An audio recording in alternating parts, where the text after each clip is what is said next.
नया वक्फ संशोधन बिल संसद में लाया गया, उसके बाद भी मुस्लिम समुदाय के ऊपर जो वो राजनीति की गई। तो आप सब साथियों को मैं ये बताना चाहता हूँ, आपके माध्यम से मैं संपूर्ण देशवासियों को, संपूर्ण प्रदेशवासियों को बताना चाहता हूँ कि वक्फ कानून बनने से मुस्लिम समाज का जो निम्न वर्ग है, जो निचले स्तर तक जो है, उन्हें इस नए वक्फ कानून आने से जो वो बहुत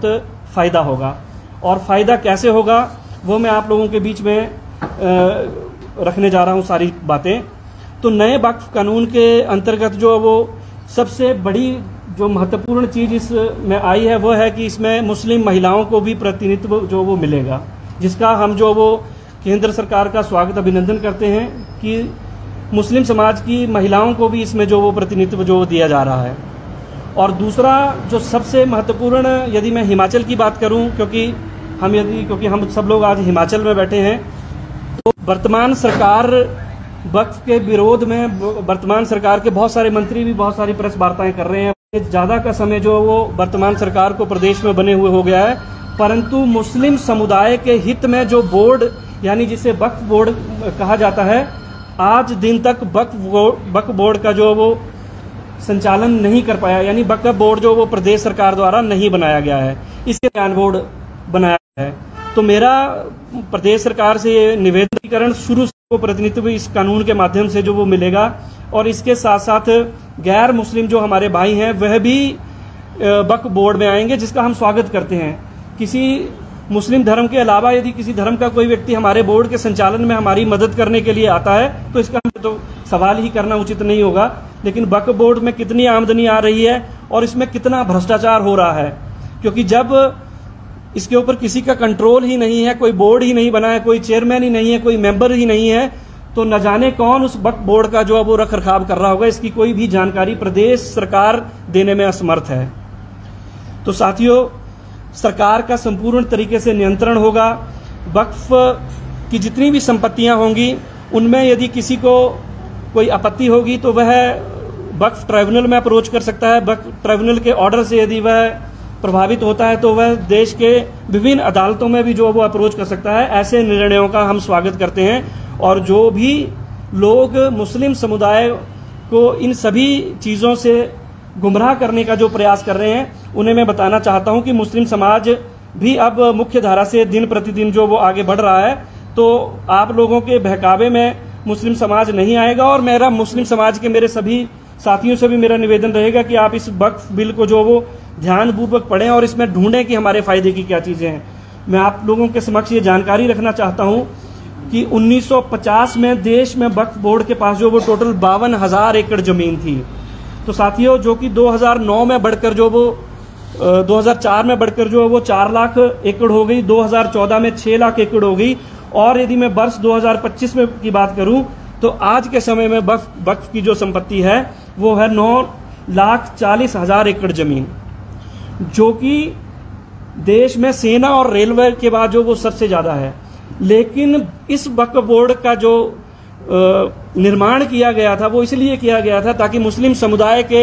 लोगों का भला किया जा सकते। हमारे पुरखों ने अपनी जो जमीनें इसलिए वहां पे दान की थी ताकि मुस्लिम समुदाय के जो गरीब हैं, शोषित वर्ग है, जो समाज से पिछड़ा हुआ वर्ग है, उसको जो वो फायदा मिल सके। लेकिन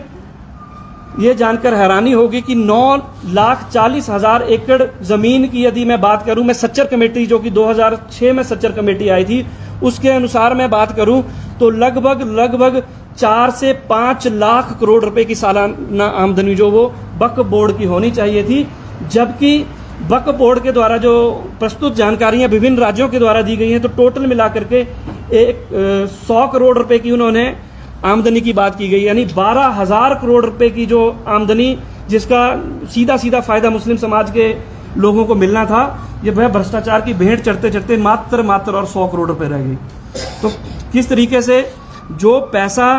जो आमदनी मुस्लिम परिवारों के हित के लिए इस्तेमाल की जानी थी, उसका फायदा कहीं ना कहीं देश के बड़े घरानों को, राजनीतिज्ञों, किन किन लोगों को वक्फ के माध्यम से, भ्रष्टाचार के माध्यम से फायदा पहुंचाया गया। नए वक्फ कानून के आने से सबसे पहले बात जो है कि इसमें पारदर्शिता होगी। आपको वक्फ बोर्ड की जितनी भी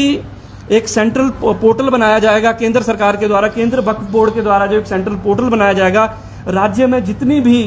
वक्फ की संपत्तियां हैं उनको 6 महीने के अंदर अंदर जो है वो उस पोर्टल के ऊपर चढ़ाना होगा, ताकि उनको सार्वजनिक रूप से हम सब लोग उनमें देख सकते हैं कि वक्फ की कितनी जमीनें हैं, हमारे एरिया में कितनी जमीनें हैं और उनसे कितनी आय वक्फ बोर्ड को हो रही है। और हर साल